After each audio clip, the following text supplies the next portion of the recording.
धनगर समाजाला एसटी प्रवर्गातून आरक्षण मिळावं आणि त्याची अंमलबजावणी व्हावी या मागणीसाठी धनगर समाजाचे नेते दीपक बोराडे हे जालन्यात उपोषण करतायत। त्यांच्या उपोषणाचा आज तिसरा दिवस आहे। थेट त्यांच्याशीच बोलूया। भाऊ, काय सांगाल? तिसरा दिवस आहे, सध्या प्रकृती कशी आहे आणि तुमच्या प्रमुख मागण्या काय आहेत?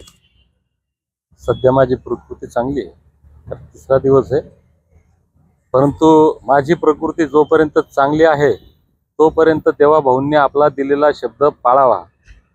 तर 2014ला देवाभाऊ तुम्हीच म्हणाले होते की या आरक्षणाच्या बाबतीत माझा अभ्यास पूर्ण झालेला आहे, माझ्याकडे गाडीभर कागदपत्रांचे पुरावे आहेत आणि आत्तापर्यंतच्या सत्ताधाऱ्यांनी तुम्हाला फक्त मतापुरतं वापरलेलं आहे। तुम्ही आम्हाला सत्ता द्या, पहिल्या कॅबिनेट तुमच्या आरक्षणाचा प्रश्न सोडवतो।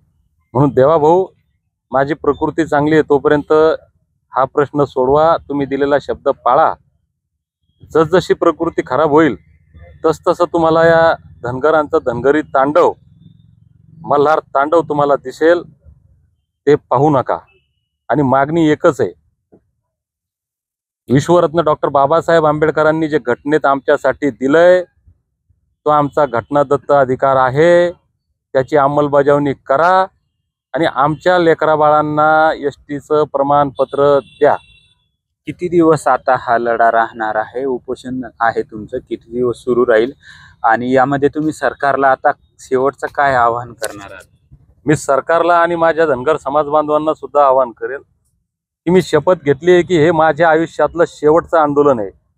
आता हे धनगर जमात बांधवांनी ठरवायचंय आणि सरकारने सुद्धा याची दखल घ्यायची आहे की खरंच हे आंदोलन आता संपलं पाहिजे आणि संविधानिक अधिकाराची अंमलबजावणी होऊन आमच्या लेकराबाळांचं कल्याण झालं पाहिजे। तुमच्या आंदोलनात या ठिकाणी काही नेते येणार आहेत का तुमच्या समाजाचे? आणि येणार असेल तर कोण कोण येणार आहेत? त्यांच्याशी काही बोलणं झालंय का तुमचं? आमचे नेते कोणीच नाही। जो या ठिकाणी येऊन आमच्या लेकरा बाळांच्या कल्याणाची भाषा बोलल, या एसटी आरक्षणाच्या अंमलबजावणीसाठी